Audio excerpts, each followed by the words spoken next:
Mesdames, Messieurs, bonsoir et merci de nous accueillir chez vous. Tout de suite, le sommaire.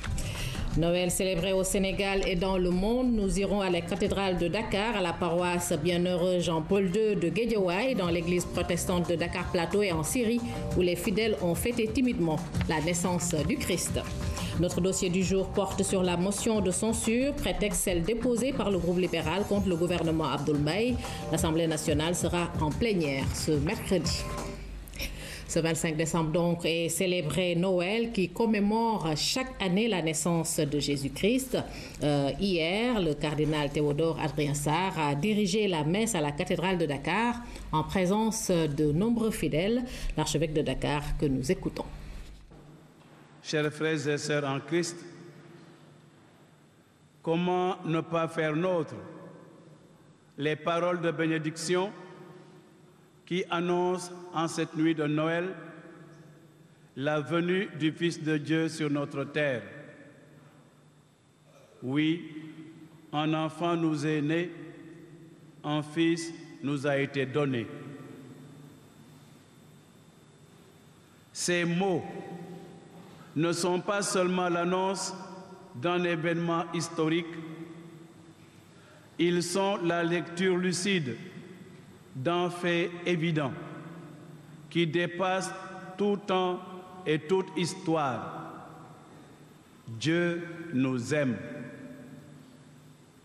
Ces mots ne sont pas seulement le chant d'une troupe céleste anonyme, ils sont les révélateurs d'une réalité nouvelle où l'homme fait l'expérience d'un don unique, le don inestimable d'un enfant Dieu, prince de la paix. Deux symboles, chers frères et sœurs, me semblent très significatifs de la liturgie de cette nuit de Noël. C'est d'abord le symbole de la lumière qui traverse tous les textes de la liturgie de cette nuit.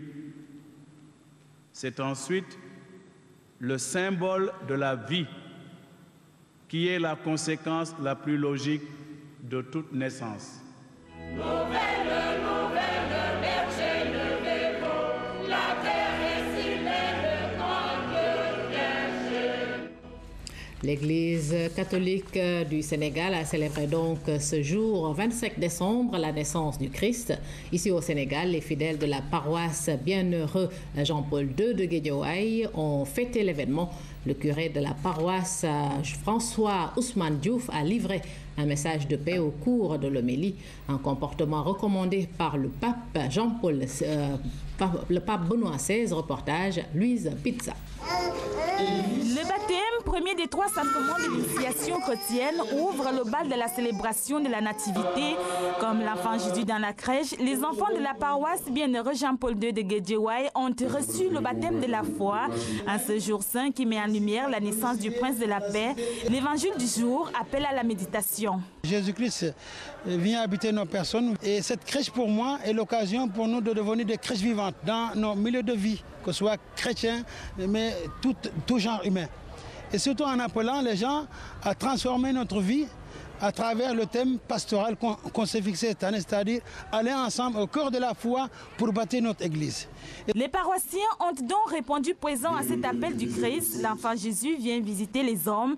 À travers cette crèche, les fidèles sont appelés à être les artisans de la paix, une invite du pape Benoît XVI. Comme le dit le pape, pour bâtir un monde fraternel, un monde plus humain, nous sommes tous invités, corps et âme, avec nos intelligences, mais également avec ce que nous sommes, nos personnes, à travailler pour que chacun, avec ce qu'il est, ses qualités, ses défauts, à œuvrer pour que le monde soit meilleur.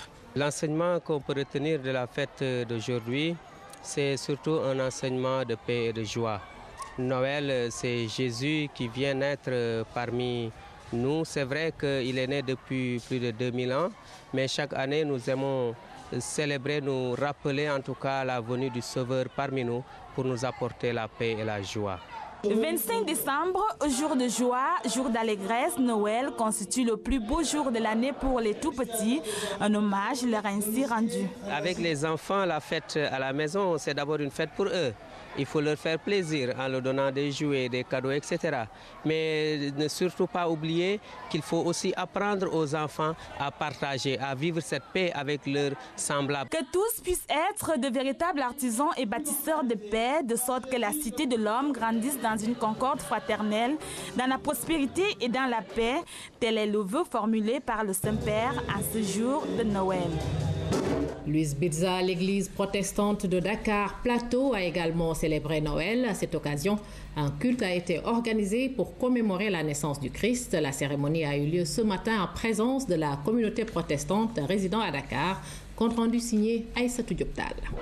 L'église protestante de Dakar Plateau a été exiguë pour contenir tout ce beau monde en ce jour de Noël. Noël, naissance du Christ, Noël, naissance d'espérance, tout un symbole chez les chrétiens. Nous célébrons le 25 qui commémore le jour de nativité. Le 25 décembre, un enfant nous est donné. Et cet enfant s'appelle Emmanuel. Dieu est avec nous. Cela veut dire que Dieu qui est en haut, personne ne le voit. Ce Dieu est descendu en chair et en os et il vit avec nous. Noël, pour nous chrétiens, signifie humiliation.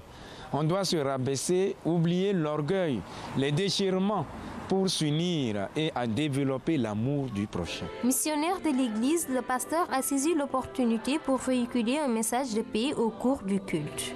Soyons soudés, unis, et que l'amour que notre Seigneur nous a légué, puisqu'il est le prince de paix, que cet amour soit vivable, comme nous sommes ici au Sénégal, à la Teranga. Chrétiens, musulmans, on vit ensemble. Il n'y a rien, puisque nous sommes tous des abrahamiques. C'est-à-dire c'est un seul Dieu qui nous a créés. Et Dieu ne veut pas la mort de quelqu'un. La célébration de la naissance du Christ chez les protestants a été marquée par plusieurs manifestations. Une nouvelle équipe a d'ailleurs été présentée à l'assistance. Elle aura pour but de diriger l'église protestante pour l'année 2013.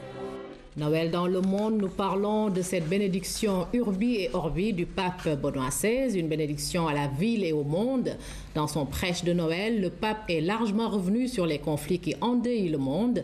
Il s'est plus appesanti sur le cas de la Syrie. Devant des milliers de fidèles réunis place Saint-Pierre, le pape, fatigué par l'enchaînement des célébrations, a prononcé à midi, comme chaque année le jour de Noël, sa bénédiction, Urbi et Orbi. Heureuse et sainte fête de Noël, que le Christ Sauveur vous garde dans l'espérance. La bénédiction à la ville et au monde, l'occasion pour le pape de faire passer un message bien au-delà de la religion. Et cette année encore, il s'est arrêté sur tous les conflits qui ensanglantent la planète, en particulier la Syrie. Le pape avait dû il y a 2 mois renoncer à envoyer une délégation à cause de la violence sur place.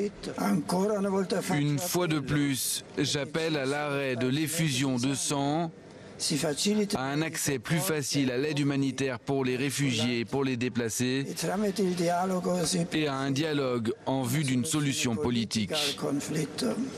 Benoît XVI a également parlé des conflits en Afrique, Nigeria, Kenya, Mali et République du Congo, et de la cause palestinienne.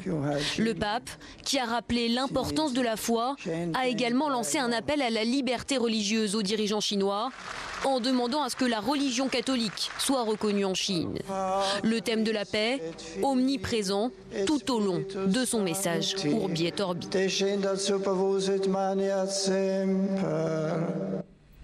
Les chrétiens de Syrie ont timidement fêté Noël. Aujourd'hui, cette communauté, estimée à 1 800 000 fidèles avant la crise, vit aujourd'hui dans la crainte et la peur d'une prise du pouvoir par les islamistes. 30 000 Syriens morts depuis le début de la guerre civile. Pour la 2e année consécutive, ces chrétiens de Damas n'organisent pas de grandes fêtes pour Noël. Seule consolation, une petite distribution de cadeaux à la fin de la messe. Nous distribuons des cadeaux aux familles qui ont dû quitter leur maison à cause de l'injustice et de la vague de terrorisme que nous subissons. Selon les Nations Unies, 2 millions de Syriens ont été poussés à l'exode depuis le début du conflit en mars 2011.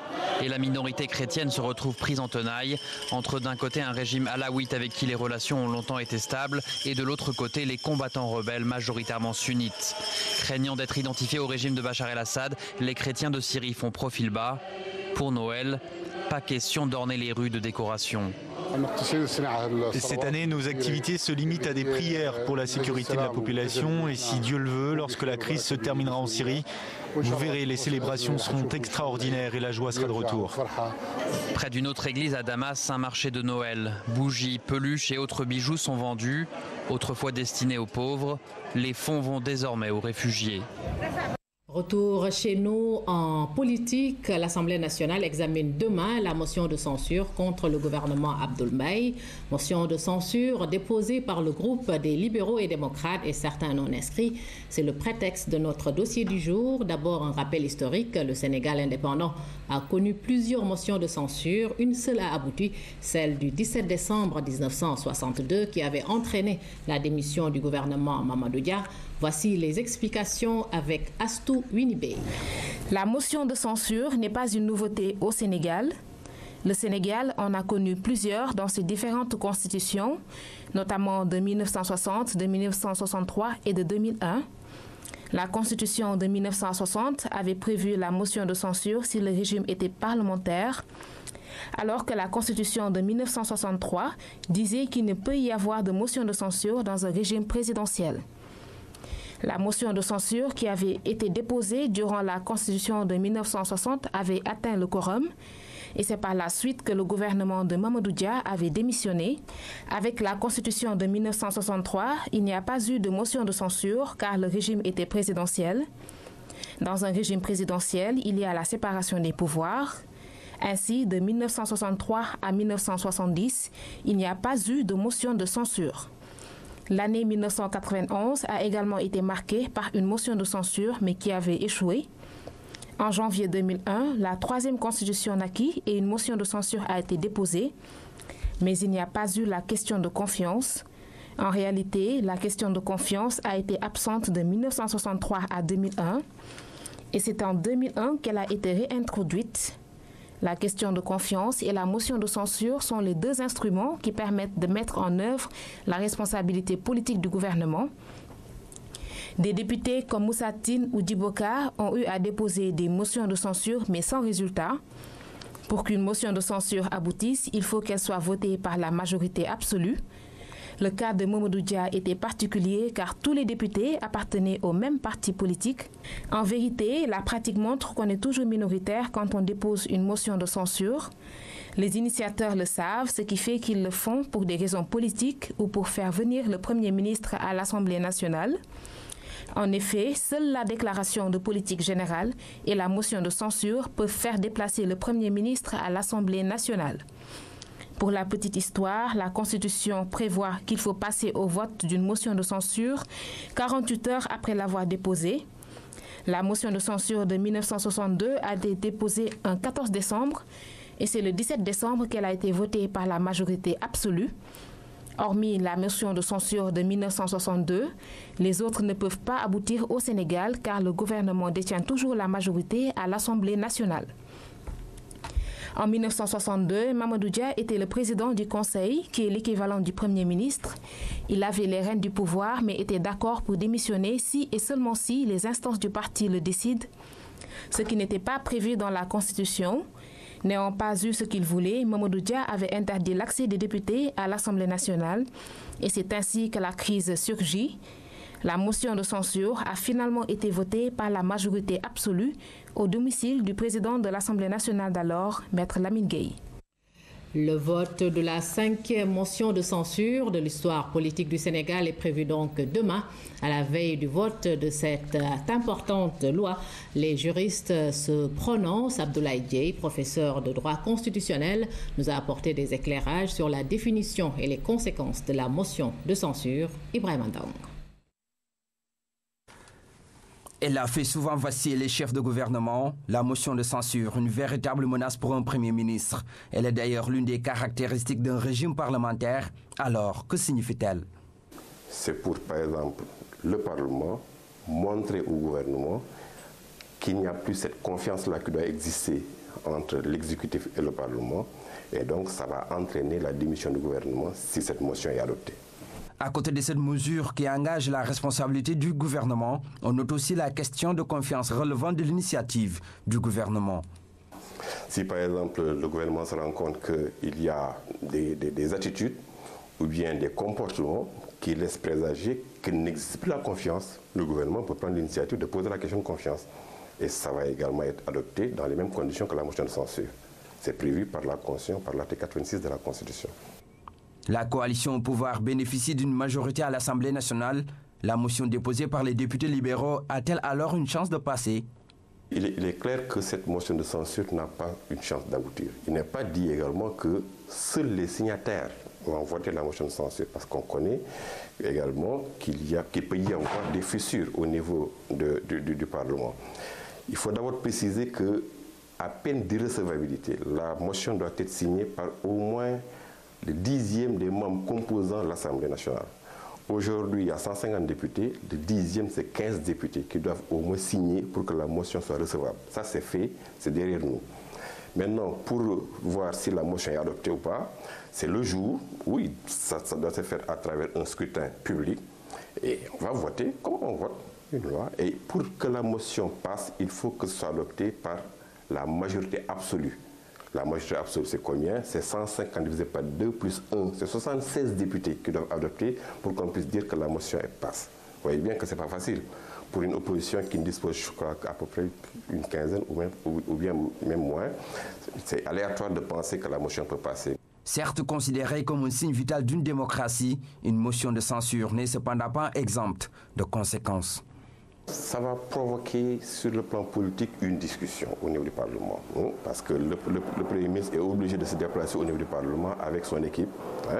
La spécificité de cette motion qui a été déposée, c'est que ce n'est pas le gouvernement dans son ensemble en réalité dont on désapprouve le programme, mais ça vise le Premier ministre. Et ça, quand même, c'est une spécificité de cette motion-là. Cette motion déposée par les parlementaires libéraux porte le nombre à 5 de 1962 à nos jours. Depuis lors, seule une a abouti, celle votée contre le président du Conseil le 17 décembre 1962. Conséquence, le gouvernement de Mamadou Dia est poussé à la démission. La motion de censure évoquée par les députés de l'opposition divise les Sénégalais. Certains de nos compatriotes dénoncent la démarche au moment où d'autres jugent normale une telle initiative, mais ils sont unanimes à penser qu'elle n'aboutira pas. N'est-ce pas, Omar Baldé? On a organisé des élections, un gouvernement a été installé. Je crois qu'on doit leur laisser le temps de s'installer et laisser le temps au Premier ministre d'appliquer correctement la politique que le chef d'État a définie. Il est temps qu'on doit siffler la fin de la réclamation. Ces choses nous retardent et ça ne fait pas avancer notre pays. C'est une aberration de déposer une motion de censure. Je ne vois pas l'utilité en fait, parce que pour des gens qui ont pendant très longtemps dirigé ce pays, et se trouver aujourd'hui de l'autre côté de la rive, et ça permet de présenter une motion de censure. Vraiment, je suis désolé, mais c'est une aberration à mon humble avis, en fait. En démocratie, une opposition parlementaire légalement représentée à l'Assemblée nationale doit pouvoir faire cela et c'est recevable. À mon avis, la motion de censure n'a aucune chance pour prospérer dans la mesure où les députés libéraux sont minoritaires au niveau de l'Assemblée nationale. Je suis contre cette motion de censure. Les libéraux ne restent tranquilles. Ils n'ont rien à dire au peuple sénégalais. Assez, c'est assez. Les réunions de gauche à droite, c'est fini. Qu'ils laissent le peuple tranquille. Voilà, micro-trottoir réalisé par Omar Baldé. Pour refermer cette page politique, parlons du bureau politique donc du RTAS qui s'est réuni. C'était pour statuer sur la situation politique et sociale du pays. Les camarades de Momar Samb saluent les mesures prises par l'État du Sénégal quant à la baisse du prix des denrées de première nécessité. Ils exhortent aussi l'État à poursuivre les audits. Je vous propose d'écouter le secrétaire général du parti au micro de Mansour Sow. Le bureau politique engage le pouvoir à ne ménager aucun effort sans frémir pour que tout l'argent qui a été indûment planqué à l'étranger donc soit rapatrié.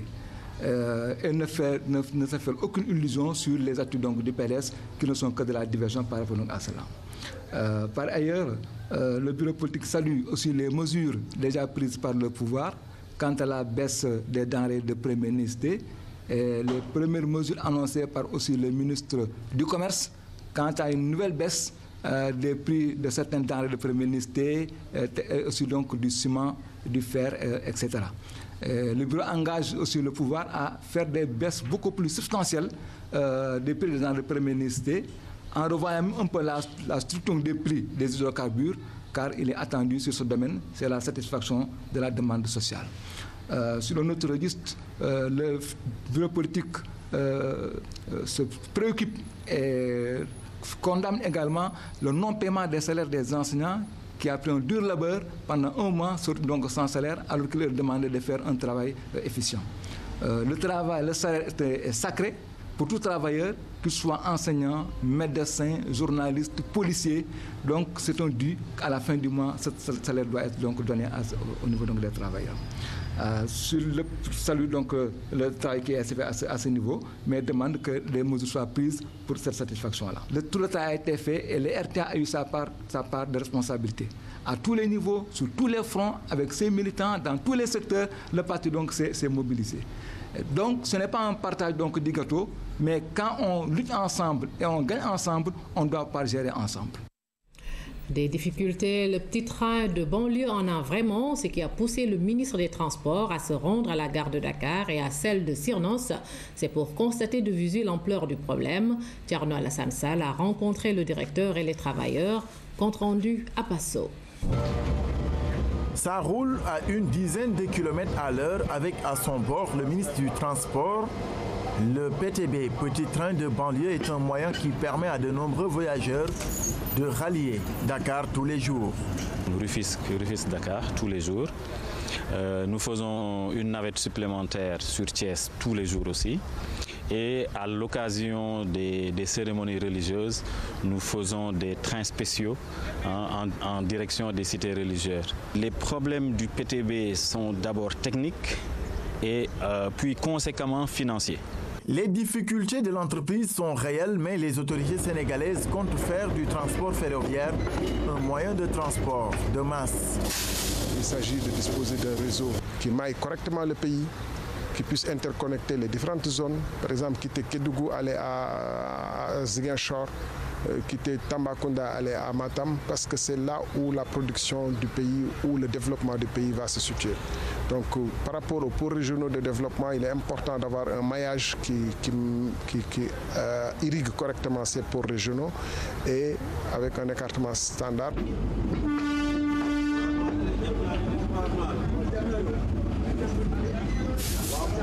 Arrivé à la gare de Sirnos, Thierno Alassane Sall a eu droit à des explications sur le fonctionnement de l'entreprise.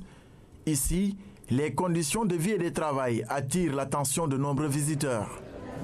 La détermination des travailleurs prouve le long chemin parcouru pour remettre le petit train de la banlieue sur les rails, ce qui est un avis partagé avec la tutelle, qui s'est aussi félicité des mesures d'accompagnement à l'occasion du Grand Magal de Touba. Nous avons le plaisir pour cette année d'annoncer que les nouvelles rames réversibles vont circuler à cette occasion-là. Parce que les rames sont arrivées depuis plusieurs mois à Dakar. Elles étaient en phase d'essai. Et le dernier essai sur Touba s'est effectué samedi dernier.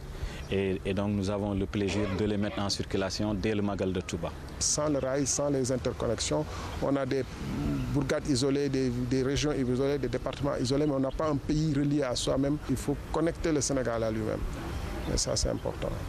Pour boucler cette visite, Thierno Alassane Sall a annoncé des moyens financiers considérables qui seront bientôt mis à la disposition du PTB afin de relancer le transport ferroviaire au Sénégal et dans la sous-région.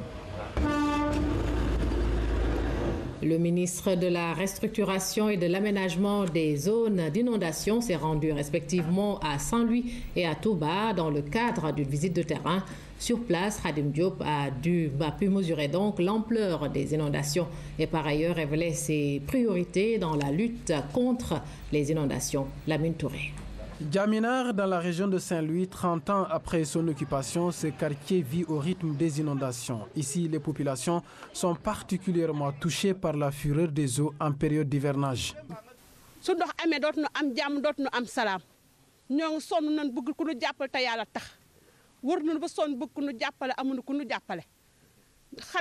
Nous sommes vraiment fatigués des inondations. En période d'hivernage, les eaux occupent nos maisons et parfois nous sommes obligés de nous séparer de nos enfants. Regardez derrière moi, il n'y a personne. Les occupants de ces maisons sont tous partis.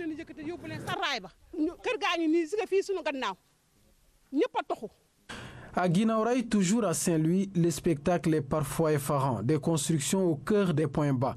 Et pour poursuivre leur colonisation d'habitation, les populations trouvent comme solution le remplissage de ces zones par des tas d'ordures. Le système gravitaire et les infrastructures de pompage sont ainsi impuissants face à cette situation. Derrière moi, nous avons une zone d'habitat sur laquelle nous connaissons des problèmes d'inondation. Puisque l'évacuation se faisant normalement, en temps normal, de manière gravitaire vers le fleuve, il était prévu des ouvrages qu'on appelle des ouvrages de franchissement qui permettaient donc à l'écoulement naturel d'aller vers le fleuve. Et il y avait une servitude sur une emprise de 50 mètres derrière moi qui ne devait pas être construite. Le constat reste le même dans les différentes localités de la ville centenaire. Ça se voit, c'est un état vraiment difficile, l'insalubrité et puis conjugué au fait que c'est ce quartier qui est là, qui est devant l'ouvrage, où les populations sentent l'odeur nauséabonde qui se dégage ici et ce quartier ne bénéficie même pas de ces ouvrages-là parce que simplement c'est de l'habitat spontané.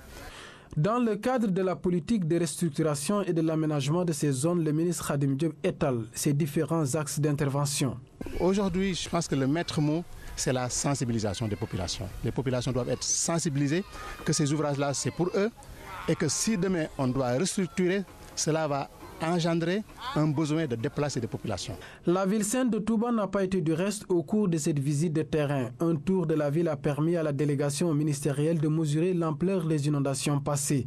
Le ministre de la Restructuration et de l'Aménagement de ces zones d'inondation compte s'investir dans l'urgence pour apporter à cette ville des infrastructures adéquates. Le financement de l'élevage s'enrichit d'une nouvelle source. Les éleveurs de la zone sylvopastorale viennent de mettre sur pied une banque essentiellement consacrée à la filière. L'institution est le fruit d'un processus de microfinance qui date de 2003. Des forums sur les stratégies de développement de la structure ont réuni pasteurs du Djolof et du Ferlo. Mamadou Samambao. Ranérou Ferlo, nous sommes en pleine zone sylvopastorale. Ici, l'élevage rime avec vie, rythme la culture et commande le développement. En cette fin décembre 2012, un jour nouveau se lève pour le secteur. Les éleveurs ont pris la décision sur eux de financer la filière par l'entremise d'une banque dénommée Banque Aynabé. Ces gens-là ne sont pas pauvres. Il suffit de les organiser, il suffit de les épauler, il suffit de les accompagner. Si on arrivait à mettre en place une mutuelle où les éleveurs vont épargner, je pense qu'ils n'auront pas besoin du soutien de l'État. Banque Aynabé se veut nationale. Elle compte d'abord sur le potentiel d'épargne du Djolof, du Ferlo et du Fouta. C'est tout le sens des forums tenus d'abord à Ranérou puis à Dara Djolof. Leaders éleveurs, pouvoirs publics, partenaires au développement, tous étaient là pour appuyer l'initiative. Ça recoupe parfaitement la politique de l'État du Sénégal qui vise à moderniser et à intensifier l'élevage. C'est une solution au problème de l'élevage, au problème du financement de l'élevage. Le ministère de l'Élevage attend avec intérêt les conclusions de ces forums et met toute son expertise à la disposition des initiateurs. Il y va, selon son représentant, du développement de la filière. Celui qui veut faire de l'élevage a besoin du crédit. Et comme nous avons besoin du crédit, il nous faut nécessairement que les éleveurs eux-mêmes véritablement fassent de cette affaire-là une réussite et ainsi je crois que les appuis vont venir. Séance tenante, une centaine d'adhérents a été enregistrée à Ranérou. Les porteurs du projet demandent par ailleurs à l'État de mettre à leur disposition les fonds issus de la vente des aliments de bétail, histoire de partir à point pour réussir ce qui est déjà qualifié ici de révolution. Le gouvernement du Sénégal a décidé de doter la zone sylvopastorale d'une vingtaine de forages en 2013. L'information est donnée par le ministre conseiller Abdoulaye Sely Sall. Il participait au forum sur l'élevage tenu à Ranérou et à Dara. Nous y reviendrons. Un système d'alerte précoce, c'est l'approche sur que les agents de la météo ont inculqué aux agriculteurs du Ndoukoumane, c'est dans la région de Kaffrine. Grâce à cet enseignement, ces agriculteurs sont avisés à temps réel sur l'arrivée des pluies. Ainsi, ils peuvent juger de l'opportunité d'aller au champ ou pas. À l'heure du bilan de ce système, c'est le satisfait qui se dégage, n'est-ce pas, à Claire Diop? Les changements climatiques ont eu un effet néfaste dans le Ndoukoumane. Pour mieux accompagner les acteurs, l'Agence nationale de la météo a mis en place un système d'alerte précoce. Les informations leur permettent de prendre des dispositions pour sécuriser leur production et augmenter leur production. Donc c'est un ensemble de systèmes qui est là qu'on diffuse pour que le paysan puisse l'obtenir à temps pour prendre des dispositions. Les producteurs de Kaffrine ont pu bénéficier d'informations utiles pour mener à bien leurs activités. Quand les agents de la météo sont venus l'année dernière, ils nous ont suggéré des techniques. En même temps, ils ont envoyé des crédits dans nos téléphones pour mieux communiquer avec eux et pour faire circuler l'information. En tout cas, ça a été bénéfique pour nous. La plus-value de l'intégration des informations sur les prévisions météorologiques et climatiques au quotidien est notoire. Une appréciation claire sur la mise en place du SAP est faite. Le projet INTAC a appuyé le système d'alerte précoce au niveau de Kaffrine en rapport avec un certain nombre de structures nationales coordonnées par l'ANACIM, l'Agence nationale pour l'aviation et la météorologie. Nous sommes convaincus que le niveau local est le meilleur laboratoire pour tester ces genres d'approches. Sur le terrain, les autorités locales apprécient les résultats. Le programme contribue à un mieux-être des populations. La notion de durabilité nous intéresse. Les résultats sont encourageants et il faut l'inscrire dans la durée. La deuxième chose, c'est que nous voudrions que ce soit étendu à l'échelle nationale. Les paysans avaient l'habitude de se baser sur des connaissances empiriques pour faire leurs prévisions, mais cette année-ci, on a pu, avec les systèmes d'alerte précoce, permettre aux populations de se baser sur des connaissances scientifiques et ça a été d'un apport déterminant dans la production cette année-ci. Kaffrine a abrité la phase pilote du projet. La commune veut améliorer son potentiel de développement socio-économique. L'installation d'une station d'observation complète permettra une maîtrise totale des changements climatiques par les acteurs. Lutte contre la pauvreté, Green Sénégal accentue le combat dans les régions de Thiès, Diourbel et Fatick. Le groupe de recherche et d'études environnementales vient de lancer dans la capitale du rail le concept d'entreprise sociale. C'était en marge de la cérémonie de remise d'unités de transformation des produits agricoles. Ici, l'objectif recherché est de favoriser l'autopromotion des organisations communautaires de base qui évoluent dans les zones défavorisées. Voyons ce reportage de Cherfal. Le groupe de recherche et d'études environnementales est dans son rôle. Green Sénégal, qui vient d'appuyer les producteurs ruraux en unité de transformation post-récolte, poursuit une mission faite d'accompagnement vers un mieux-être. Au total, plusieurs unités composées pour l'essentiel de pâtes d'arachide, de céréales, de batteuses à mil, de farine de poisson ont été remises à des bénéficiaires. Dans chaque quartier, nous avons un réseau des femmes qui peuvent vous appuyer. N'est-ce pas? C'est là que démarrent les Green Jobs, pour qu'on puisse aider les femmes à créer des entreprises vertes. Ces appuis qui visent l'autopromotion des organisations communautaires de base ont été rendus possibles grâce au dynamisme de la coopération bilatérale.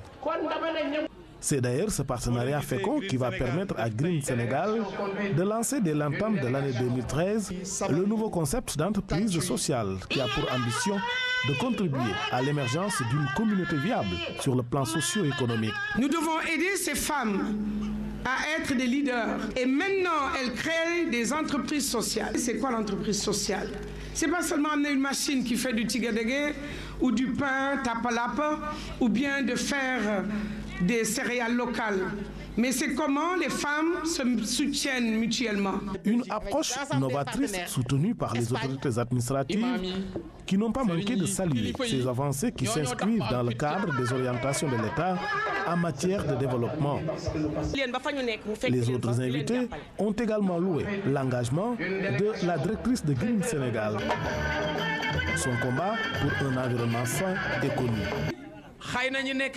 Munis de leur nouvelle unité de transformation qui vont améliorer et sensiblement leurs revenus, les bénéficiaires sont maintenant invités à une utilisation judicieuse et responsable de ce matériel acquis au bout de plusieurs efforts. Faisons plus ample connaissance avec la famille de Cheikh Ahmadou Bamba à quelques jours de la célébration du Grand Magal de Touba. Il n'avait que 39 ans lorsqu'il présidait aux destinées des Mourides. Serigne Mouhamadou Moustapha Mbacké avait la lourde tâche de succéder à son père et d'hériter de grands chantiers qui étaient de fortes recommandations de Cheikh Ahmadou Bamba. Son portrait est ici brossé par Alioune Badara Kane.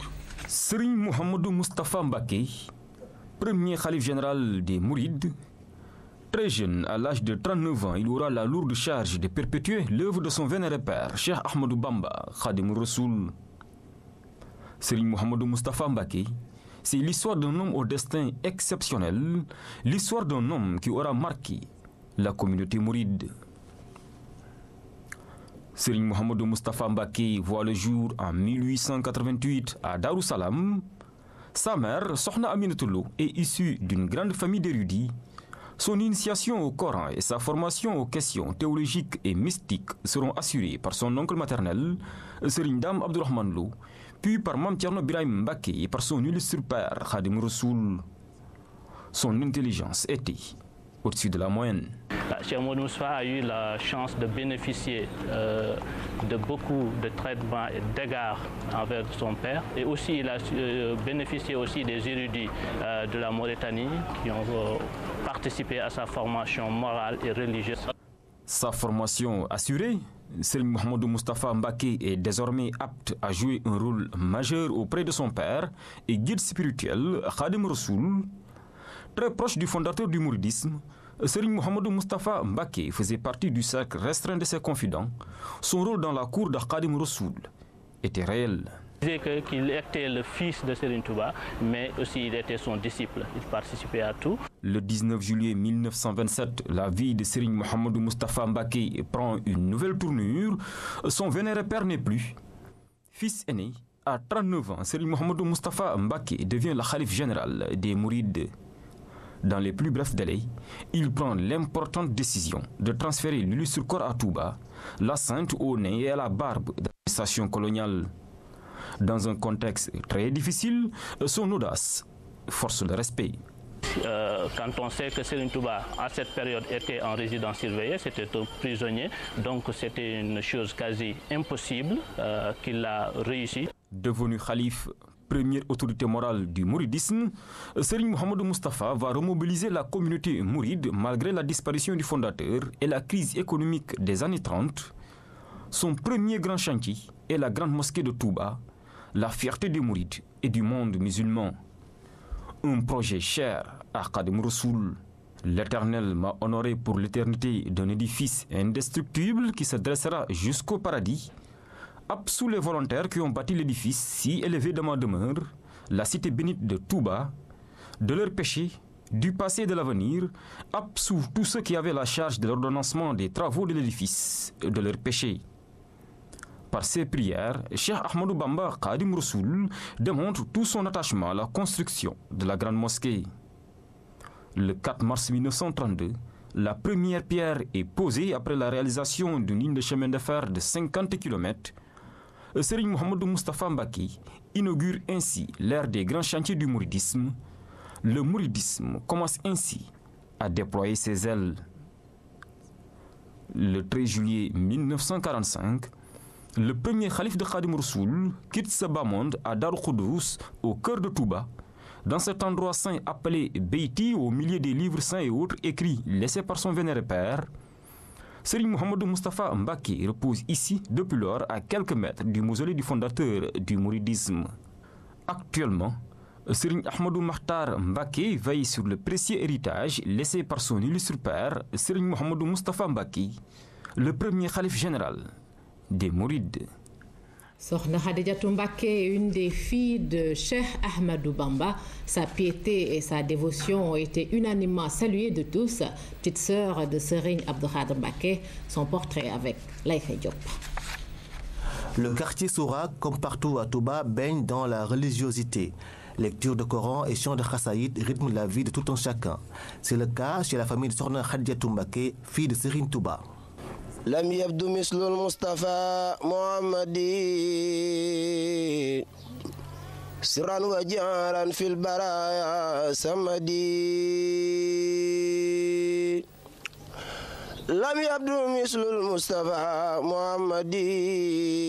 la cour de la concession, son petit-fils Serigne Fallou Bousso explique que Sokhna Khadijatou est la sœur utérine de Serigne Abdoul Khadre Mbacké et Sokhna Mouminatou Mbacké.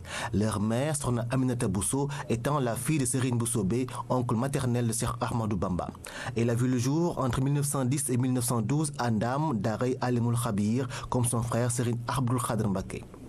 C'est Serigne Touba qui l'a initiée au Coran avant de la confier à Serigne Mbacké Kani à Diourbel, puis à Serigne Mbacké Bousso à Guédé. Sa piété et ses qualités humaines ont fait d'elle une référence. Sokhna Khadijatou Mbacké a été rappelée à Dieu en 1945. De son union avec Serigne Hassan Bousso sont nés Sokhna Bintou Bousso, disparue très tôt, Serigne Ahmadou Hassan, décédé en 1988. Sa fille cadette est Sokhna Aïda Bousso, qui garde encore dans la maison familiale les ustensiles et reliques de Sokhna Khadijatou Mbacké, dans l'endroit où sa vénérée mère effectuait sa retraite spirituelle. Nous nous rendons à présent à Diourbel où vient de prendre fin la cérémonie marquant le 100e anniversaire de la résidence surveillée de Serigne Ahmadou Bamba Mbacké. Nous retrouvons en direct Khali Seck. Bonsoir Khali. Bonsoir Maïmouna. Voilà, que peut-on retenir de la journée d'aujourd'hui? Voilà, merci Maïmouna et merci à vous, chers téléspectateurs, de nous recevoir chez vous. Cette équipe de la télévision qui a fait le déplacement de Diourbel pour vous faire vivre les festivités marquant le centenaire de la mise en résidence surveillée de Cheikhoul Khadim, avec bien sûr cette table ronde qui se déroule au moment où nous vous parlons. À cette occasion, nous avons enregistré d'importantes allocutions, des allocutions à la fois denses et pertinentes à tout point de vue. Et par rapport au thème, à savoir la crise des valeurs et la solution apportée par Cheikh Ahmadou Bamba Khadim Rassoul, les enseignants du prophète paix et salut sur lui et les Khassaïd de Cheikhoul Khadim alors ont donc servi de pédagogie aux conférenciers. Et le public venu très nombreux n'a pas du tout regretté d'avoir fait ce déplacement parce que ce public s'est abreuvé à la source intarissable de ces sommités intellectuelles, mais aussi et surtout de ces exégètes en l'islam. Des exégètes en l'islam qui ont très généreusement partagé leur connaissance avérée avec ce public. Et ceci avec une rare pédagogie et une méthodologie exquise. Alors, d'importants témoignages ont été donc enregistrés, des réflexions très pointues ont été faites, mais aussi et surtout des analyses à la fois fines et pointues sur les enseignements du prophète paix et salut sur lui et de son serviteur Cheikh Ahmadou Bamba Khadim Rassoul. Ceci avec des conférenciers comme Dr Khadim Silla, Dr Tchernoka, Serigne Moustapha Mbacké Abdoul Woudout et Serigne Afia Niang.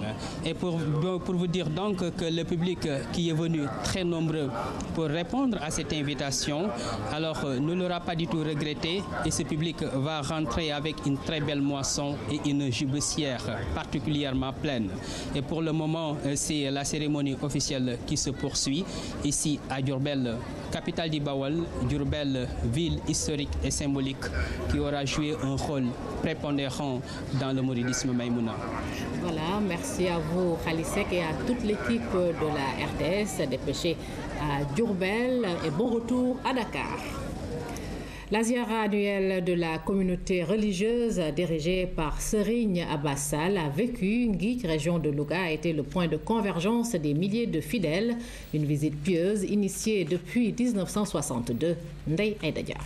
Serigne Abbas Sall considérait cette ziara comme une fête des âmes pour les fidèles, une retraite spirituelle de purification et de ressourcement de l'âme. À 41 km de Louga, Nguit, qui a été le point de convergence de musulmans, venu répondre à l'appel de Serigne Mansour Sall, actuel khalife de cette communauté religieuse. 4 jours de retraite ponctués par des séances collectives et individuelles de récital de Coran. Le livre saint a été parcouru 1327 fois. Il y a aussi des invocations de Dieu à travers ses plus grands attributs, une façon de prier pour que la paix règne toujours dans le pays. En initiant ces journées, Cheikhna Abbas Sall a voulu permettre aux fidèles de se déconnecter des contingences temporelles et de retourner vers Dieu. Le khalife l'a d'ailleurs rappelé, non sans inviter les fidèles à donner à Dieu la place qui lui revient. Serigne Mansour Sall a aussi entretenu les fidèles de certains thèmes d'actualité relatifs à l'islam et au terrorisme par exemple. Selon lui, l'humanité prônée par l'islam ne peut accepter le fait de tuer des individus gratuitement. Cette ziara est donc une opportunité de réflexion et comme chaque année, la distribution de dons aux nécessiteux a été un autre moment fort, une initiative de Cheikhna Abbas Sall, considéré comme un fils spirituel de Cheikh Ahmada Tidjani, fondateur de la tariqa Tidjane. Décédé à l'âge de 81 ans, Serigne Abbas Sall a joué un grand rôle dans l'éveil des consciences à travers ses nombreux poèmes en wolof et en arabe.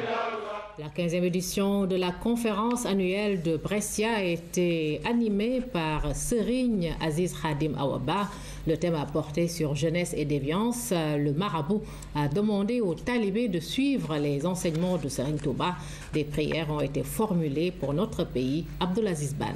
Cette conférence annuelle a été l'occasion pour bon nombre de talibés mourides vivant en Italie de rencontrer leur marabout. Le thème de cette année a porté sur jeunesse et déviance. C'est un thème d'actualité qui est très important et qui mérite réflexion. Il permettra à de nombreux jeunes de suivre le bon chemin. Ce que j'ai remarqué en Europe il y a quelques années, les étudiants avaient comme idole Karl Marx, Lénine entre autres.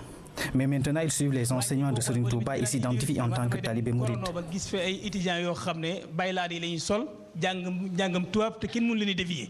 Cette 15e édition de la conférence a permis à Serigne Aziz Khadim Mbacké Awa Ba de rappeler aux talibés les préceptes de l'islam.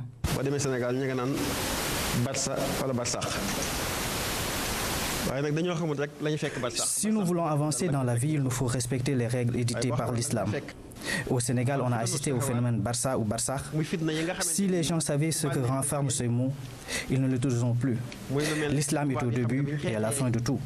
Au cours de cette conférence annuelle de Brescia, des prières pour une paix durable au Sénégal ont été formulées. Lancement de la nouvelle symphonie de l'orchestre philharmonique du Sénégal donc par Serigne Modou Kara Mbacké. Les musiciens qui composent cet orchestre ont profité de cette occasion pour servir à l'assistance de nouvelles sonorités, toutes inspirées des écrits de Serigne Touba. Salut Poussek.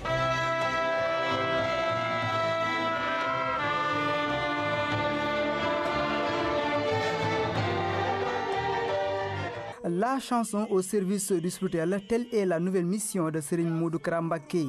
Musiciens, disciples et invités ont effectué le déplacement pour assister au lancement de la nouvelle symphonie de l'orchestre. L'essence de ce que nous faisons va dans l'affirmation d'une des œuvres de Cheikh Ahmadou Bamba Khadim Rassoul, qui, je le cite, « Il arrivera un jour où par la grâce de Dieu et la gloire de son prophète, ma notoriété sera de dimension internationale et mon action pour sauver les âmes couvrira la totalité de la terre. » Selon Serigne Modou Kara Mbacké, les décibels de l'orchestre philharmonique effacent tout péché provoqué par la musique. Beaucoup de personnalités ont assisté à ce lancement pour magnifier l'œuvre de Serigne Modou Kara. Ça, c'est un esprit de générosité. C'est de se dire que je peux être là et me suffire à moi-même. J'ai les clés qui me permettent d'entrer dans le paradis avec mes siens, mais je veux ouvrir le paradis pour tout le monde. Ce dernier, il s'appelle Cheikh Ahmadou Modou Kara Mbacké. Évidemment, nous le remercions pour ça.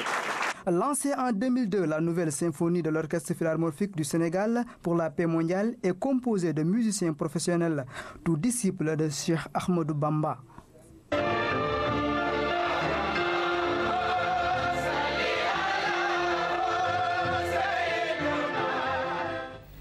Et nous parlons toujours musique, cette fois-ci avec le groupe Fighting, le single Fighting donc du groupe Safari, qui donc on attendait avec impatience la sortie donc du premier album. Depuis une semaine, c'est fait. Le groupe Safari a mis dans les bacs Inata entre rythmes africains et occidentaux.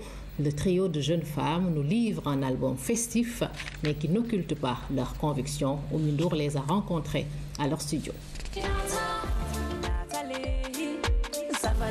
En swahili, Safari signifie voyage, et pour Defa, Hadija et Maria, c'est aussi une ligne de conduite et qui se décline ainsi. Savoir, ambition, feeling de l'art pour la réussite de l'innovation. C'est un groupe de femmes qui est là, qui veut innover déjà par sa démarche musicale. Insuffler du neuf à la musique sénégalaise, tel est le credo des membres de Safari depuis la création du groupe en 2007. Leurs deux premiers singles, Fighting et Arbi, nous laissaient entrevoir qu'elles pouvaient le faire. Leur premier album, Inata, nous le confirme. Inata veut dire en mandingue « on est là ». C'est un hymne à la diversité harmonieuse du Sénégal que le groupe représente aussi à sa façon. Nous deux, on est mandingue, des frères et des tout couleurs. À cela s'ajoute le Wolof, le français et l'anglais, autant de langues portées avec grâce par des sonorités d'ici et d'ailleurs. Entre hip-hop, soul, dance, pop et une touche de ballard, les membres du groupe Safari marquent leur appartenance à cette jeunesse africaine entretenant un rapport fusionnel avec le continent sans renier les influences externes. On sort ce qu'on ressent. Le plus grand public de Safari reste quand même des publics jeunes. Donc c'est important qu'eux soient les premiers à se retrouver là-dessus. En 9 titres, Inata explore donc les peines et surtout les joies de la jeunesse du continent avec une large fenêtre sur le combat pour les droits des femmes. Un choix totalement assumé par Khadi, Defa et Maria, qu'importe les clichés qu'on leur collera au dos. On est le seul groupe de femmes au Sénégal. Donc c'est important qu'on sent la femme africaine à travers notre style et à travers notre musique. Toute femme a droit à l'expression, toute femme a droit de contribuer au développement de son pays. C'est pour ça qu'on est là, pour ces femmes-là qui n'ont pas le droit de parler. Safari est là pour leur dire qu'il faut juste se battre pour obtenir ce que tu veux. Et ce que veut Safari pour le moment, c'est se faire une place sous le soleil de la world music. L'album Inata produit par Gelongal est déjà disponible sur les plus grandes plateformes de téléchargement légal dans une centaine de pays. Voilà le groupe Safari donc qui sort son premier album Inata. Un sport pour boucler, l'ASC Manko remporte la finale de la zone 3 de Guinaw Rail aux dépens de l'ASC Yakar, une édition parrainée donc par Mamadou Mamoun Samb, un fils de la localité. Pour marquer son ancrage dans le mouvement nawetan, il a habillé cette année toutes les ASC de la zone 3. Retour sur cette finale avec Moussa Mané. Habitué à jouer les premiers rôles, l'ASC Manko en rouge et blanc est opposé à l'ASC Yakar en vert. Avec cette finale parrainée par Mamadou Mamoun Samb, DG de la Sokabek, fils de la localité. Les rouges ne vont pas tarder à imposer leur marque avec l'intenable Mamadou Aïdara alias Davala qui tente d'imposer sa vitesse. Ils vont assiéger la défense des verts. Tactique payante jusqu'à la 15e minute de jeu. Morbay Sek, bien servi, ouvre le score. Un but qui sonne le réveil des supporters de Manko.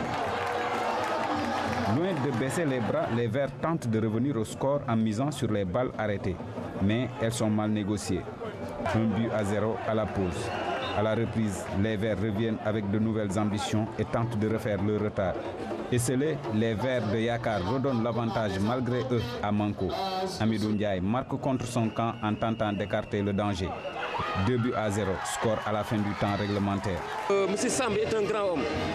Et lorsque nous étions allés le rencontrer, il a dit que je prends même ce qui n'est pas prévu au niveau du budget. Et même au-delà, Inch'Allah, les 3 années à venir. Le parrain, absent du territoire national, son représentant a salué l'esprit de fair play dans lequel s'est jouée la finale. Nous avons constaté que c'est une zone exemplaire où il y a le fair play, il y a la non-violence. Et c'est une zone aujourd'hui à montrer un exemple. Manko remporte ainsi la finale de la zone 3 de Guinaw Rail et étoffe son palmarès. La fête ne fait que commencer et va se poursuivre dans les rues de Guinaw Rail. Voilà, c'est la fin de cette édition. Merci de l'avoir suivi. Merci également de votre fidélité. Encore une fois, joyeux Noël à tous. Au revoir.